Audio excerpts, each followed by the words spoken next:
everyone, and welcome to today's General Hospital recap. As always, don't forget to subscribe so you don't miss any of our videos or recaps. Real fast, if you're like a regular watcher or everything, I'm gonna give my kind of life update at the end. I did go to the ER last night, so that's gonna be at the end. So for right now, let's get today's General Hospital recap. So at Sonny's office, Carly comes in. And it's Sonny's birthday, and she brings in a muffin with a candle, and my mom's like, that is a horrible looking cupcake. I'm like, because it's a muffin. So he's enjoying celebrating his birthday, and after he and Carly talk a little bit about Carlos and everything that's going on there, she leaves, and he gets back on the phone and wants information on what's happening at the police station. Wonder who he's talking to. At the Metro Court restaurant, Julian drops in on Alexis working on her laptop, and Olivia is back on the scene, yes! And Olivia tells Julian that they need to talk about Leo. But it's good news, Leo stood up by himself. He used a chair, though. I think it needs to be noted, but it counts. And Olivia goes to get the video, and Alexis tells Julian not to ask her about the case, and even though he really wants to know and protests a little bit, he finally agrees to stop asking her about it. And Olivia is like at the bar getting her phone and the video up when someone taps her on the shoulder, and it's Ned, and they talk. He wants to see pictures of Leo. And he knows that she told Julian the truth, and she tells him that they are co-parenting. They're not, she's not keeping Julian out of his life. And what else happened? Oh, so he brings up that the reason they couldn't be together was because of the lie. And now that isn't a factor, so he says that maybe they could get together and see a movie. And she asks if he's going to be in town May 6th. And that's the day Captain America Civil War comes out. So they talk about Civil War, and for anyone interested, I haven't chosen a side yet, mostly because, like, I want to understand more of what the sides are, but you know, whatever, if anyone's wondering. But I think I'm leaning towards team Captain America, so if anyone's wondering. Anyway, so Olivia, but Ned says he's probably not going to be in town for too much longer, but they will find a, you know, day to get together, even if it's not to see Civil War. Go see Deadpool. Anyway, so Olivia goes over to Julian with the video, and he can tell she's a little, like, you know, different, like maybe a little shaken up, and she can tell he is shaken up as well. So they just need to listen to Taylor Swift and shake, shake, shake it off. I am hilarious today. So she says she's worried about him, but you know, she knows he's out of the business, and it's just his past haunting him. And I'm like, oh, this is now another thing he's going to lose when, you know, it's all going to come down crumbling on him. You just know it is. So at the hospital, Dr. Finn and Tracy are playing backgammon. And apparently she always wins, and he gets her test results, and she's clear. So, and then Monica comes in. So it turns out she can be released in a few days, and Monica urges Tracy not to, like, prance over to ELQ and take care of herself with periodic checkups. And Tracy's like, yeah, I don't mind coming to see Dr. Finn. And Dr. Finn's like, well, actually, like, I'm not accredited here anymore, like, after you get discharged, so, like, you won't be seeing me, and I'm not staying in Port Charles either. And Tracy's like, yeah, no, I'm not going to allow that. So he says, you know, he does like it here, but he's, like, super hesitant. And Tracy asks if his board game reputation means nothing to him, and if he's going to run scared back to Minneapolis. And he's like, well, what was I thinking? Of course I'll get a job here. I love him. I really do. So Obrecht hears Monica talking about how she plans to keep Dr. Finn around, and Obrecht says Monica's out of her purview, and Obrecht doesn't care. And then Carly and Jocelyn approach, and Carly's like, what's your problem? Because I love Carly. So Jocelyn also makes a case of how awesome Dr. Finn is, and Obrecht says children should be seen and not heard, and I can't tell you how surprised I am that Carly didn't smack her across the face for saying that. So Monica says it's time something was done about Obrecht being chief of staff, and then Obrecht kind of chases after her, asking what she means to imply, and I'm like, oh, now you're scared. Okay. See, if that's all it took, why didn't you do that before? So Jocelyn is there for a follow-up with a pediatrician, and Dr. Finn thanks Carly again for standing up for him, and she says there's a way for him to show his gratitude. What's it gonna be? You won't know till the end. So Ned visits Tracy, and she wants him to stay because ELQ is back in family hands, and she wants him to be a part of it, and she genuinely greatly appreciates all the Quartermaines sticking with her through her illness and Jason for getting the company back, and she uses we a lot, and Ned notices that. At the PCPD, Jordan is on the phone trying to scrape together stuff about Paul, and Andre comes in. They talk about their argument, and she tells him Anna's in custody, and he's like, what? So Alexis is asking about Sabrina's statement.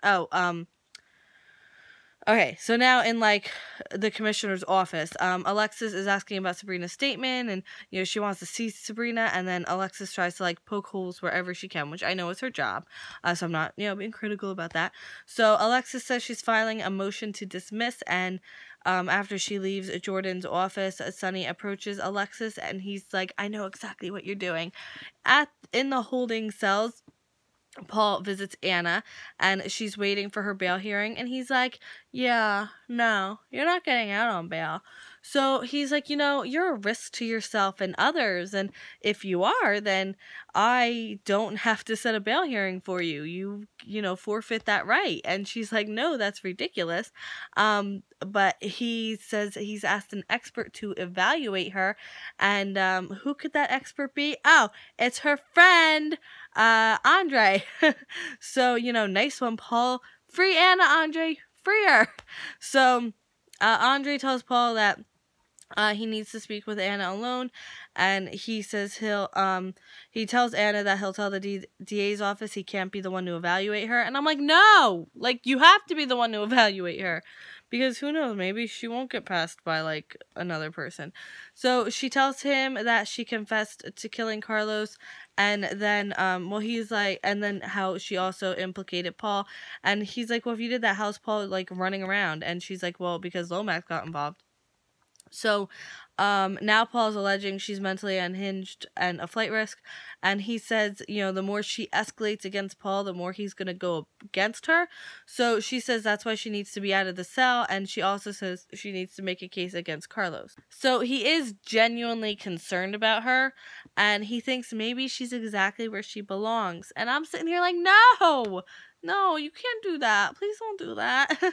Back upstairs in the PCPD, Paul asks Jordan about Alexis being there, and she tells him that Alexis is trying to have the case dismissed. No matter, it's what happens. Back at Sonny's office, Sonny has an issue with Alexis defending Carlos, and she and says that she fell off her high horse after lecturing him for a decade, which you kind of did, but you know, he's no angel either. I'm not saying that. And now end scene. Woo! So Tracy doesn't want to run ELQ by herself anymore, and she's not going to, like, scheme to get Michael taken off as CEO. Like, she wants it to be a family thing again. Jocelyn's class is studying animal behavior, and she wants to study Roxy, and she thinks, you know, because she's been to Roxy's natural habitat, it'll add more to her report. And Dr. Finn is like, yes, of course. And he's like really impressed with Jocelyn. By the way, this is what Carly was implying when she said to show his gratitude. And apparently Roxy watches too much pay-per-view, so she'll enjoy the company. And I'm like, can Roxy not watch cable? Like, she needs to watch pay-per-view? So Sonny sees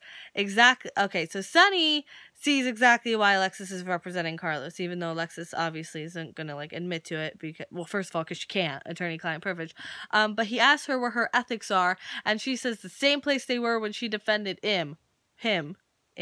That's not a word. Throwdown. Like, he's like, ooh, and I'm like, oh, like, this is good, right?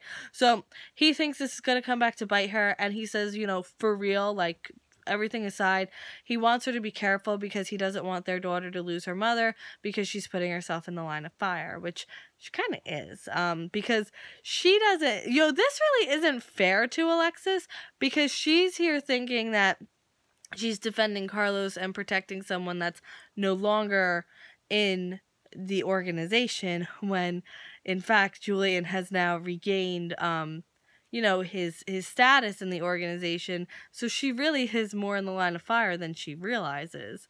And yeah, that's Alexis. I'm predicting that Alexis, something bad's gonna happen to her. I think she'll pull through, like she's not gonna die, but I think something bad's gonna happen to her. So then Andre tells Anna that her behavior is bordering on obsessive, and then Paul comes down and asks what his professional opinion is, and we don't know the answer. Andre's like, it like leaves off on like the drama. Don't forget to start voting for Character of the Week. Some people already have, but I'm opening the votes up officially for this week's Character of the Week. Tomorrow will not be as late as I previously thought. It'll probably be around the same time for the upload, whatever time this goes up. And, okay, so recap officially done. So if you're sticking around, it's just, personal talk real fast. So I wound up going to the ER last night around 11:30. I was there till 1:30 in the morning. But they actually got me out of there early because she was like, look, they're taking a while to read the x-rays. You'll be here for 5 hours. So I'll call you if like it's bad.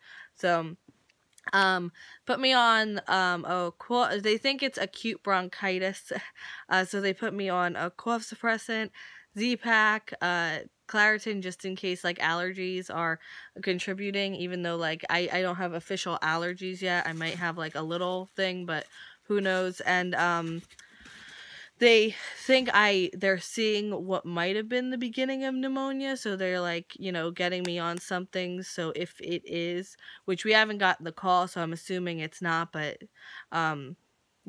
I won't develop pneumonia. You don't know this, but I already have a previous like kind of lung thing, so when it comes to the lungs, they're like extra cautious. But I'm fine. Hopefully this will be cleared up soon. I'm on some good meds, which I will be taking right after I eat, which will probably put me out for the rest of the night. So thank you for sticking with me. I will see you tomorrow for German Hospital. I hope you have a great day. Bye!